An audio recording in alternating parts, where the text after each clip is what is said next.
Assalamu alaikum everyone, welcome back to new series of ILU Tutorials. This series we are going to start building information modeling. I have already covered 3 videos of it and uploaded it on this channel. I'll give a link to a playlist on this video so you can watch it, those 3 videos before starting this one, or you can just directly start from this video if you have already watched those 3 videos. The first one was important because that is actually the introduction to BIM. So what is BIM? I will generally explain it here, that BIM stands for Building Information Modeling, and building information modeling, we actually do a process. It is a process of making a model which has information. So building information modeling, building an information model is actually BIM. So we going to use some tools for it, like most of the time in this series we will be working, or I think completely will be working on Autodesk tool. It is also called AEC tools, architectural engineering and construction. So in those tools there come Revit, InfraWorks, Civil 3D, Navisworks, and kind of other softwares. So we're gonna use those tools for the process of building information model, and that model would have information which we can use further for the 2D, 3D, 4D, 5D, and furthermore dimensions of BIM. So now we are going to start Autodesk Revit and see in detail, like we're going to cover small stuff in Autodesk Revit from the very beginning and cover next topics. So I would appreciate if you leave a comment here and tell me what you want next in the series. I'm going to do it on my own too, but I would appreciate if you could leave a comment and recommend what would you like to watch. So starting from Autodesk Revit, I would just explain this home screen. Whenever you start a new file, or you can say when you start Autodesk Revit, you would see this screen. So I have already mentioned in that previous videos that how you can download a free student version of Autodesk Revit and other Autodesk tools, and also shows some steps of installation it. So I'm going to attach that playlist in this video, and somehow on the top right corner or left corner or on the end screen, so you can watch that. And when you install the Autodesk Revit software, then you would see this screen. So first let me explain what is going on here. So on the left side you would see models here, like you can open a new model or a previous model which you have worked on, and you can open a new model or create a new model here. If you want to work on families, what is families, we will talk about it later too. So you can open previous family or downloaded family, and you can also create your own new family from generic families, Autodesk families, which you can tweak a little bit and work on it to produce your own good family which is suitable for your work. Then these are some recent file in BIM 360. We'll cover what is BIM 360 and in the upcoming videos. So these are some community forums where you can post your questions and get answers. Then when you work on some projects, so you will see all the previous projects here, and by default you would see some other things like families. You can see this simple architecture family, structure family, systems family. So you can open any one of them just for practice, or you can start a new model which we are going to start today.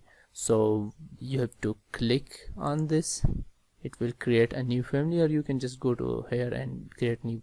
So when you click on this, this window would pop up, and here you can select which template you want to use. So what are templates?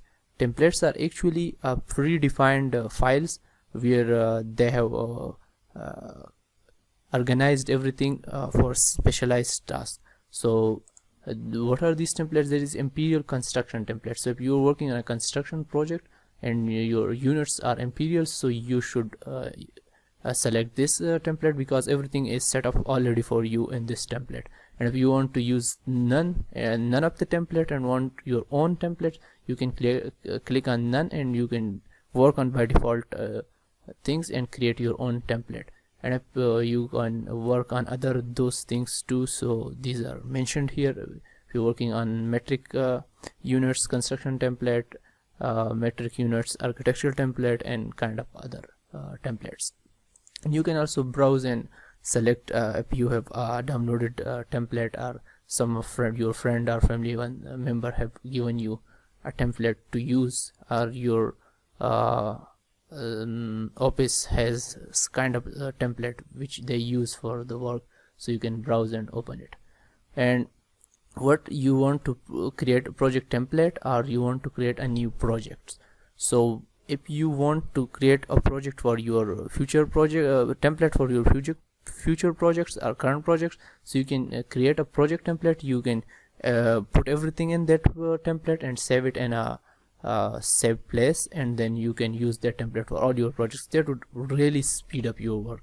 If you every time create a new project, then you will have to repeat all those steps which you are going to use in every project. So there are many things which we repeat in every project, like creating schedules, sheets, and giving them to different levels, and define some grids or those things. So you can do all that stuff in one file, save it as a project template, and then use it in future for every kind of stuff related to that project. So we are going to use imperial architectural template just for practice. We want to see how is everything working here. Like we can just click on none to see everything. Like we don't want in template, just we will create on none and work on other different things. So we want to create a new project, so then you have to click on OK. It will create a new project for you. Now we have clicked on none, so we have not selected any template, so it is now asking for us which unit we want to use. So here let's assume we are using imperial, like feet and inches. So let me click on imperial. Now it is going to take a while to set up Autodesk Revit for me, so this sometimes takes a lot of time, depends on your computer and your machine's speed. So now it is processing. Let's wait for it. So before when it is processed, in the meanwhile, let me explain what is this toolbar. So you can see here we have this ribbon and another ribbon, and then we are going to see other windows are part of the structure too. So here you can see there are some home tab where you can go to the previous place from where we came to this project, where there was model and families are those things.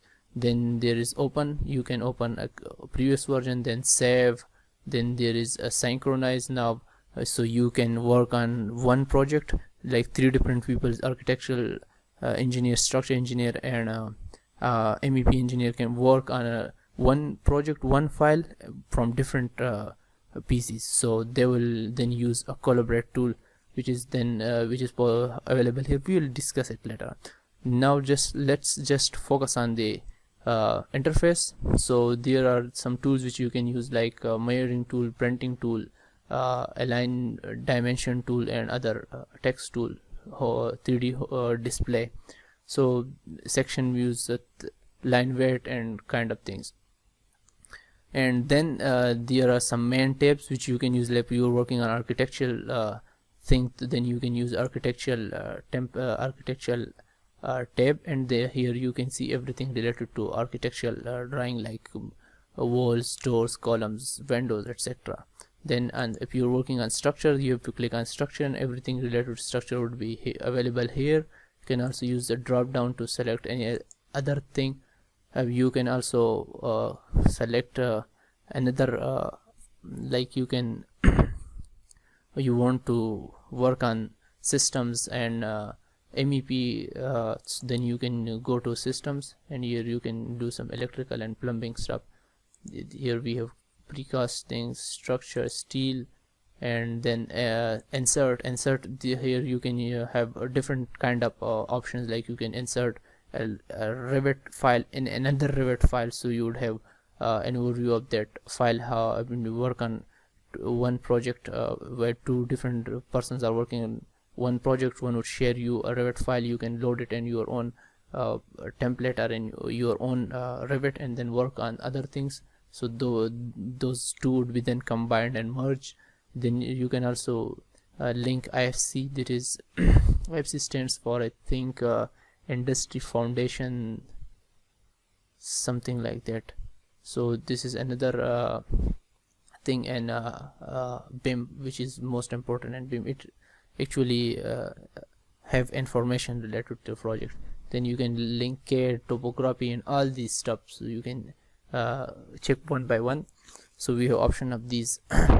Then we have annotate tool. If you want to add dimension, of course you would like to add dimension to your drawings and other things you have worked on, so you can use these commands and these tools. Then there is analyze. If you have energy model, structure model, you want to analyze it, so there are options for it here. Then massing and site, so you want to create a mass, or you want to create a topography around your building or your project, then you can use these tools. And if you want to use some generic stuff out of nothing, like you have just a sketch and you want to convert that into a beautiful model, then you can use these kind of tools. We'll see all these in detail when we start working on it. Then there is another tool, collaborate, where you can do collaboration, like I have already mentioned in the start. If you two persons are working on one file, then they have to use the collaboration. They can collab with each other, one file, one project, and two different persons. So they would be working on their own laptop on local files, and all those local changes would be then go to the what is the name of that file? One is local file and one is global file. So you can create a global file where our local file changes would come. So you can do all these changes here, and actually that is called central file. So one would be central file, and other versions of it would be local. So for all the changes from local would go to central, and from central would go to local. So this way you would collaborate in a team. Then we have other things like views. So you want to create another views, like plan views, 3D views, section views, and all these things you would see here. If you want to see two different views in the same interface, then you can use these style views, tabs view, etc. Then there is manage. If you want to manage your project, links you have added, and other units, materials, other things, then you can use this tool. Here is a dynamo, which we would also like to explore and learn in this series. So then we have add-ons. If you could add some other things in Revit, like what is it called, extensions, something like that, which are not part of the Revit, but you add it to add it for helping you out in your project. So they may come here. And then I have some other things which I have added to this Autodesk, that is Revit, that is Lumion, like you use it for rendering. Then I have also the roots, which I have used for exporting sheets and importing them back after doing changes there. So this is also an important add-on. Add-ons or add-ins. Then we have modify tool, where you can see the modification tools, like you want to align, you want to move, copy, rotate, trim, that kind of tools are available here. So that was all about the upper portion of the screen. Now let's come to the left side of the screen. There we have properties properties window or properties panel. So here in the properties panel, we will have the properties of everything we selected. Like now we are in level 1, so everything, like every information related to level 1 would be available here. And these are the there are two type of properties. One is instant change properties, and one is type properties. If you want to add the type, then you will come to type properties, and if you change anything here in the type properties, there would be change everything related to that type. If you have used like a door 50 times in a project, and if you change anything in these type properties, like you change its length from 5 feet to 4 feet, then all those 50 doors length would be updated to 4 feet, or it would be updated to 5 feet, however you change it. So if you change anything in the type properties, it would be applied to everything, like every item that has those properties. And if you change anything in these properties, like instance properties, I forgot the name, but I think it is called instance properties, then it would be only applied to the item you have selected. Like there are 50 doors, and you select one of them and change it here, like you change its anything related to it, then those changes would only be updated in that specific selected door, not all 50 doors. So then we have project browser. In here we have all the information related to the thing we are working on. If you are working on views and you want to see which type of views do you have, like we have structural plans, and we are in level 1, we don't have anything. If we click on level 1, so you won't see anything because we have not added anything, but these are the symbols for differentiation. Like you have a structure plane, we have this kind of symbol with those lines, and floor plane we don't have those lines. And then we can have ceiling planes and other stuff. We can add other planes, like also you can make a copy of it and then change its discipline, but to it is coordination. You can change it structural, architectural, mechanical, what kind of stuff you are doing it with. So this was the and finally this is the main canvas where we are going to work. Like we are going to add walls, doors, floors, levels, everything we are working in. We would be work here, and tools which are going to help us in that process, they are available here and here. So this was it about the interface. Now look at this. Here we can scale and scale up, scale down our project. Then we have a kind of detail, how detail you want to see here. So I would recommend you just keep it on coarse, and then this one on hidden line or wireframe. Hidden line would be fine, so you can just work perfectly fine on that project. And when you are done with it, you save it, and then change your display level to realistic and detail level to fine, to see how good it looks and where the changes needs to be done. And now we have other tools like sun off, sun on, so we can use on the sun, so it will cast shadows. We also have option for that the shadows should be on or off. Then we have other tools like reveal hidden ends. If you want to hide one thing just for 1 minute, and then after that you want to see it, so you go to the reveal and then turn it back on. So these are the tools which are going to help us, and this is all about the interface. So I think this is enough for today. We have explained a lot the interface, and I've seen in a brief overview of how is actually the Revit software structured. So for the next class, from the next episode of this series, we are going to start from the sketch and make that sketch to a further level of BIM. So let's end this video here.